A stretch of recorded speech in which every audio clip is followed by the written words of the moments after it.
Here's the key on this. Don't major in minor things. If you take up major time to do minor things, I'm telling you, you'll be behind the curve constantly. Here's what we learn in sales training. What's major time and what's minor time? Here's minor time, thinking about prospects. Here's minor time, making lists of prospects. Here's minor time, keeping books on prospects. Here's minor time, going to see the prospect. Here's minor time, evaluating the prospect after you've been there. That's all minor time. Here's major time, in the presence of the prospect. That's major time. And if you took a look, if you're in sales and you took a look at a week, you'd say, my gosh, I'm spending 90% of my time on the minor stuff and so little time on the major stuff in the presence of. How many hours in the presence of in my day? How many hours in the presence of during my sales week? Because the time that really counts is in the presence of the prospect. Majors and minors. Here's another key time management essential. Don't mistake movement for achievement. It's easy to get faked out by being busy. Guy comes home at night all exhausted, falls in the chair and says, oh, I've been going. Here's the big question. Doing what? It's not the going. Some people are going, and they're doing figure eights. Their progress is small. So don't mistake movement for achievement. Here's another one in sales we learned. Don't mistake courtesy for consent. If somebody's pleasant and they nod, you say, oh, they're going to buy. No, they're courteous. You can't mistake courtesy for consent.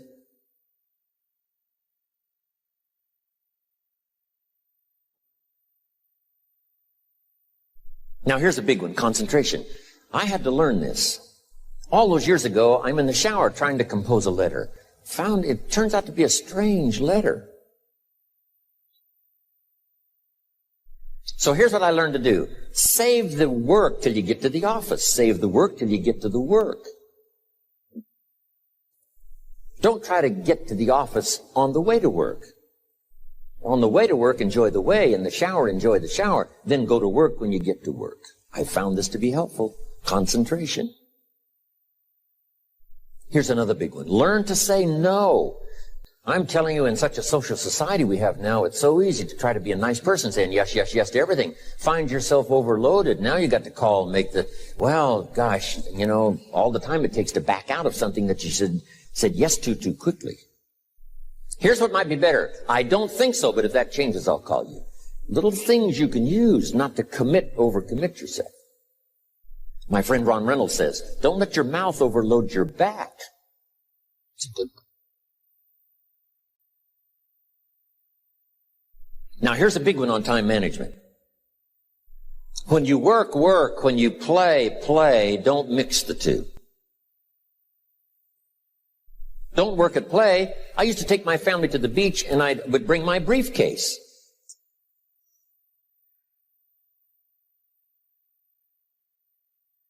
I learned not to do that. Or at the beach, I'm saying I should be at the office. I should be at the office. Now my family's upset because I'm at the beach and I'm thinking office, office, office. Now when I'm at the office, I'm thinking what? I got to get my family to the beach, the beach, the beach. So things are not going too well at the office because I'm thinking beach, and things are not going too well at the beach because I'm thinking office. Here's what I learned to do. At the beach, be at the beach. At the office, be at the office. When you work, work. When you play, play. Don't mix the two. Don't work at play. Now, here's one of the most important ones. Don't play at work. Work is too serious. You don't want the reputation of being the office joker. It's not a good one. Yes, there's time for some pleasant stories. Yes, there's time for a little humor. Yes, best if it's a happy office, of course. But I'm telling you, you got to be serious about work because you're parting with a piece of your life for the work you do. Your work costs you a piece of your life. Here's what it's called. Serious business. Not grim, not unhappy, but serious. Don't play at work. The old expression, I don't think we use it anymore, horse around at the office. Play around, play jokes, play tricks. No place, not at the workplace. At the beach, yes. At the bar, yes. Somewhere else, not work. You've got to treat work with all due conservative passion, because it's leading you to your future. Here's another key phrase: all work is good. You may not like your job, but if it's the stepping stones to get you to where you want to go, you got to appreciate your job. You don't have to have a passion for your job. Here's the ultimate passion: a passion for incredible success in every department of my life. That's the passion. But don't look down on some menial job you have to do to finally get you to where you want to go. No job is menial. No job is every job is noble. Training life for pay, making a contribution to society.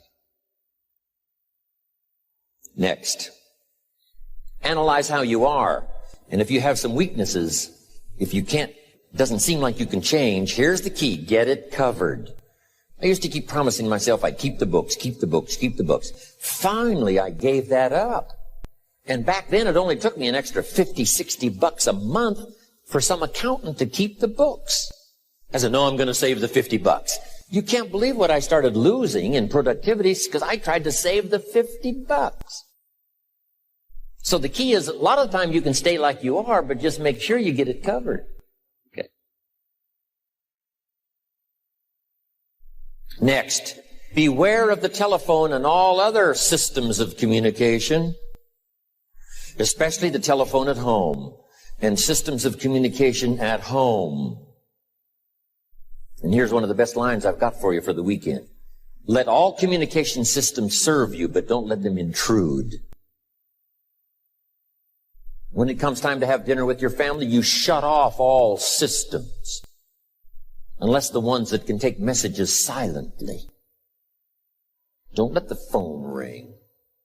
Don't let anybody intrude, come through the front door nor the back door, nor through the telephone or any other device.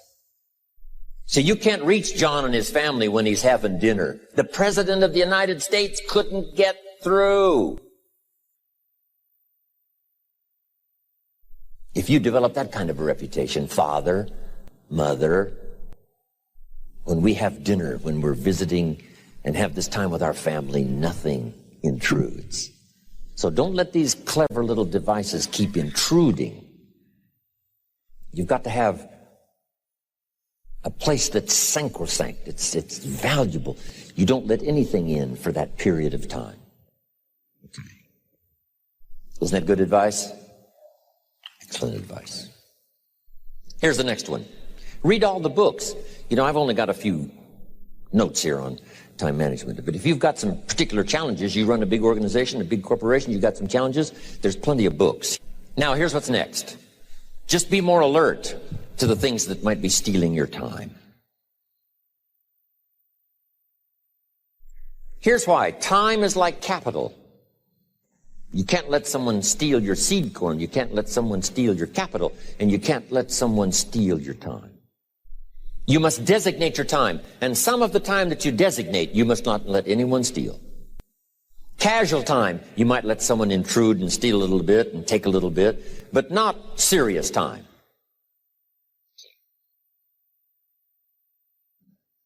Next, one of the great time management savers is to learn to ask questions up front.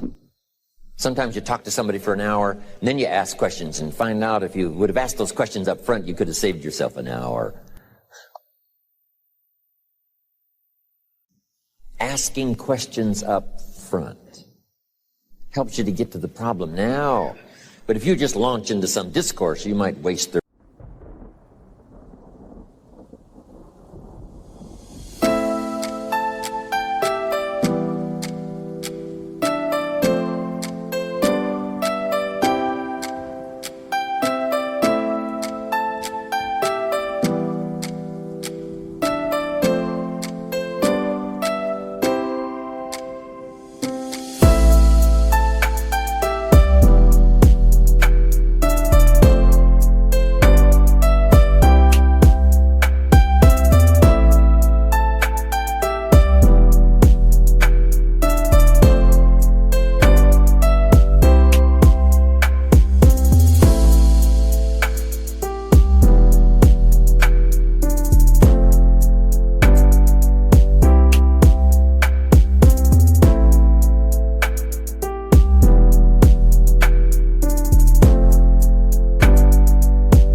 30 minutes, waste an hour, when here's what you should have been talking about.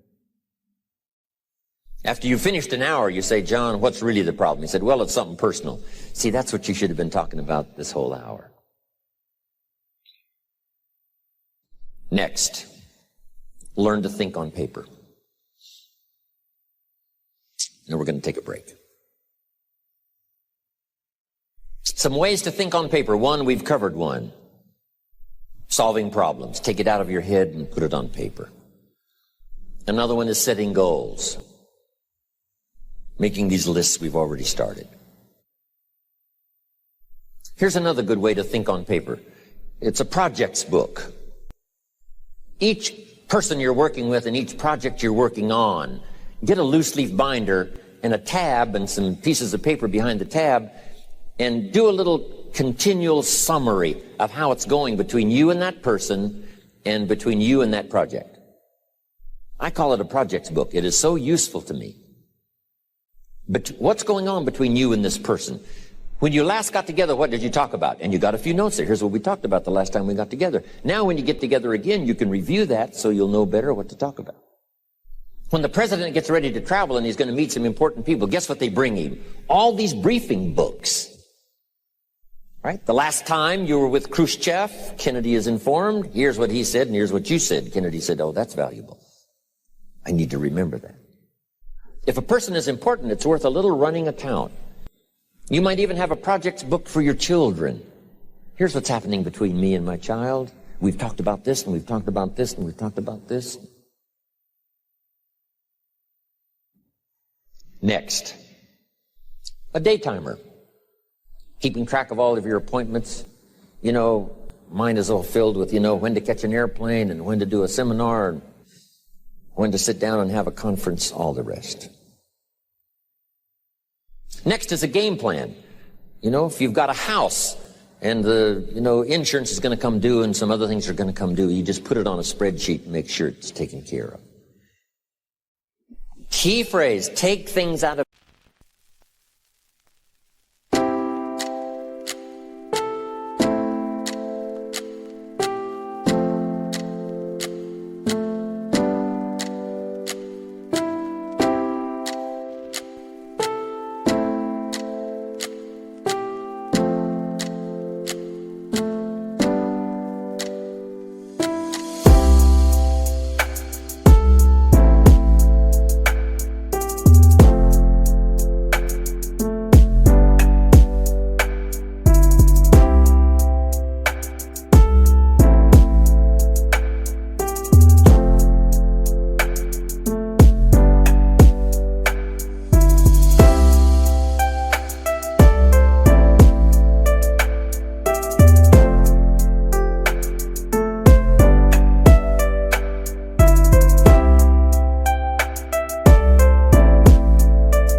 of your head and put them on paper. And the key is to just experiment with different ways that helps you to do that. Now here's the last one, thinking on paper, and that's to keep a journal. One of the things I'm known for around the world, have been now for 39, 40 years, is keeping a journal.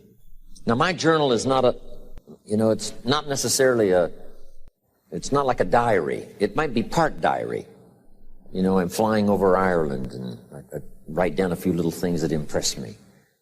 Today I met this person. Wow, what an extraordinary event. Today I conducted this seminar in Rome. 1,000 people stood up and sang for me. I've got a little bit of a diary in there. But here's what primarily your journal is for. Collecting good ideas. A journal is to collect good ideas on your health, good ideas for your business, good ideas for your future, good ideas for time management. Because I used to take notes on pieces of paper and torn off corners and backs of old envelopes and restaurant placemats. And I threw all this stuff in a drawer. It did not serve me well. I finally learned to get a bound copy, right? And just keep a journal, right? If I was here, I had my journal, I'd be taking notes, right? These 2 days in my journal. Now, if you're caught without your journal, you just take the notes. When you get back home, you put those notes in your journal, throw the paper away. Because we don't usually go through paper to review. But see, my journals now make up a significant part of my own library. My journal's all reserved privately for my children and my grandchildren. Can you imagine what I've collected over the years? It's unbelievable. There are 3 treasures to leave behind. I think you've already got those notes, right? Here they are. Number 1, your pictures. Don't leave the event unrecorded. It takes only a fraction of a second to say, here's who I was with. When I travel the world, right? We take all these pictures, and here's one of the gifts. People send me the pictures they took of me and them. It's part of the treasures I have on the farm.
Incredible. A picture's worth 1,000 words to describe the scene, the emotion, what happened. Say, wow, this was an extraordinary day for me when I met these people. Here's what they told me happened to them when they went to my seminar 10 years ago. Wow, the drama comes back if you've taken the pictures. It's one of the treasures to leave behind when you go. Remember the old photographs that we have now of, 100 years ago, 70, 80 years ago, just a few photographs? What would it be like if you had thousands of photographs of the past, of your history, your mother, your father, grandparents? So change all of that now for your children. Leave all your photographs as a record. Here's what's next to leave behind, and that's your library. The books that changed your life, the books that changed your health, the books that rescued you from oblivion, the books that you passed on to other people, they were so exciting for you, the books that made you financially independent, the books that developed your leadership, the books that gave you wisdom to ponder when things were tough, the books that got you through the winter, the books that helped you to plant in the spring and harvest in the fall. What a treasure to leave behind. If you do that, here's what's for sure. Your books will be more valuable than your furniture.